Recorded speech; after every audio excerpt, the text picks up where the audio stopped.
We often talk about client-server interactions, but we never try to understand how do they actually happen. How do you control all of the authentication? How do you control the rate flow? How do you stop someone? Who is the gatekeeper? So to handle all of these details, we have the concept of an API gateway. And that is what we're going to discuss in this video. Hello friends, welcome back to my channel. You should start to introduce API gateways when you have already created a very high level diagram. Now you want to fine tune things. Now you want to control the flow of requests. You want to authenticate users. This is where you get into all of those details. So it is very necessary that you understand all of the basics before you dive deeper. So we have discussed a lot of things actually. We have been covering the importance of system design and scaling. We went over a lot of fundamental concepts and then we started to create some basic diagrams. We then started some optimizations and we were relating everything to a real life example of a bookstore. After that, we have been designing some of the very important systems that you see in day-to-day life, and you will use them when you create even detailed diagrams or solve even more complex problems. So if you need a refresher on any of this, check out my previous videos first. Otherwise, let us dive into the concept. To understand any new concept, you must first realize why did you even need it in the first place? What were the problems? So let us go back to our sketchboard and try to create a small system and then we'll try to scale up. So how does a very basic example look like? Let us say you created an app and hosted it on your server. Now there are some clients who are connecting to it. You are very well able to handle their requests and everything is perfect. Now you want to scale up things. Let us say you want to add different services to your server. Now let us say you have a payment service, you have users, you have subscription, all of these things. Now, every time a client connects to your server, what will happen? The server needs to figure out, okay, what service is being called and then respond. Now think about it. As your system grows more and more, you will have more of these microservices coming up, and authenticating all of it on a single server gets very, very difficult. If you add more servers, the problem is even more complex. Now you will have more clients coming in and then you're authenticating, okay, this one is true, this one is false. There is so much chaos, right? So what happens in that case? Let us zoom in and try to understand how does a bigger system actually work.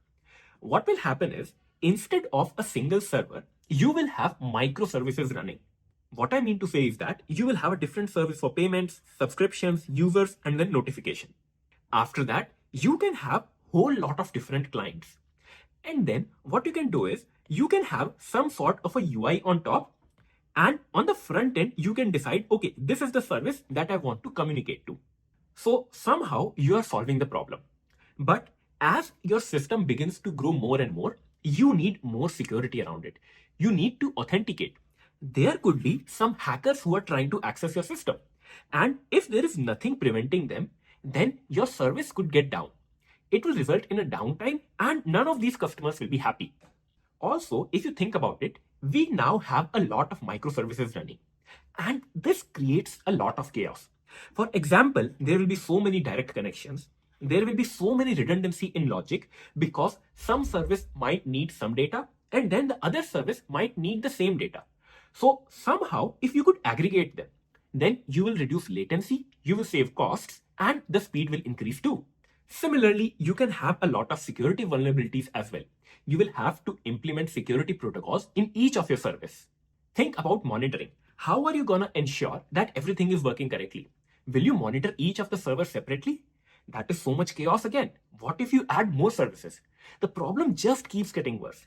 And this in turn causes you scaling nightmares. It is very hard to scale up such huge services. So what do we do in that case? I have my microservices running and I have my clients.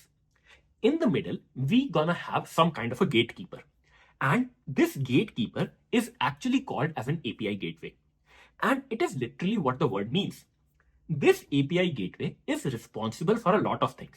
It will validate your request, it will run some middleware, it will reroute the request to the correct service, and then it will also transform the response.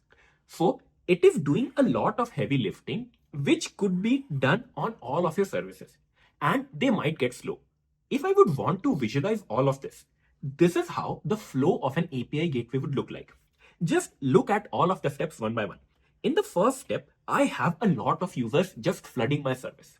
Now, you want to block some of them. TLS termination means I am blocking all the customers who are not using HTTPS. So, this is the first line of defense that, hey, I'm just gonna stop all the requests that are not secure. Because remember, in the end, you want to scale for 1 million users and you want to make sure that the process is fast also. You don't want to have a lot of costs involved. Sure, you can keep on scaling, but a speedy system is much preferred. Now, what happens in the next step? Some requests pass through, and now you are authenticating. You want to make sure that only the correct users are able to access your service. You can think about authentication in a lot of different forms. It could be a login activity, it could be from a region. There are multiple steps. You might want to blocklist some customers also. So you can see I am reducing the number of customers who are actually gonna hit my servers. In the next step, I am routing. This means I want to send my requests to the correct service. This will load balance all of the requests also, and it will make sure that the correct response is being returned. Notice how we are funneling the users and only keeping the requests that I want. The next step is transformation. You might want to aggregate some of the requests into a single request. There could be multiple requests to access a database. You can combine them into one and then get the appropriate result. This will save you costs to hit your database. And as a final step, you want to aggregate some of the information that is possible. For example, you can return all of the information as a JSON blob to your client. And the client can now decide, okay, this is how I want to parse it and display the results. Otherwise, you will have 3 different services hitting their microservices and then 3 different responses coming back. So now it is on the client side to handle all of it. So notice, having this API gateway in the way, I am easily able to scale up things. I don't have to worry about the client implementation. I can just return the response how they are expecting. And that is all possible because of all of the things this API gateway is doing for me. The first and most important part of an API gateway is to validate the request. And a request validation will look something like this. First of all, you're going to receive a request. Now, you validate. Is the URL even valid? Once all of this is done, now you check the headers. Isn't there something malicious in it that could destroy some of your services? Now, validate the body. This is where some of the injection attacks happen. And you can keep on updating your API gateway with the latest patches. After this, you can reject the invalid requests and send an error message if it is really required. If it is just spam, you can just block it. The next part of an API gateway is actually very, very important. This is the middleware. And this is where you take care of all of the security protocols. So for example, monitoring, compliance, performance, security, all of these things. And there is a wide list about what all you can do. I cannot go over each of these topics in detail, but just try to skim through all of them. For example, JWT tokens expire after a certain time, and you could include them in your header. Similarly, you can limit rate requests. For example, you cannot have a user who is hitting your URL 1,000 times in a second. That seems suspicious, right? Your API gateway middleware handles all of this. And likewise, there are a lot of things. For example, whitelist, blacklist, validating request size, version APIs, throttling the traffic, compressing response, monitoring the traffic, all of these things. And it is up to you and the interviewer, what topic do you want to dive in? You can discuss more on, okay, this is how I'm gonna use my API gateway to handle this kind of a scenario. Now you might be wondering, why don't I always have an API gateway? Well, there are always pros and cons for any technology that you pick. For example, an API gateway will give you a lot of good things. You will have centralized security, reduced coupling, improved performance, scalability, and fault tolerance. But as you might have already guessed, it is very complex to operate. There are so many different factors, and you have to be updated with all of the attacks that are happening in the market.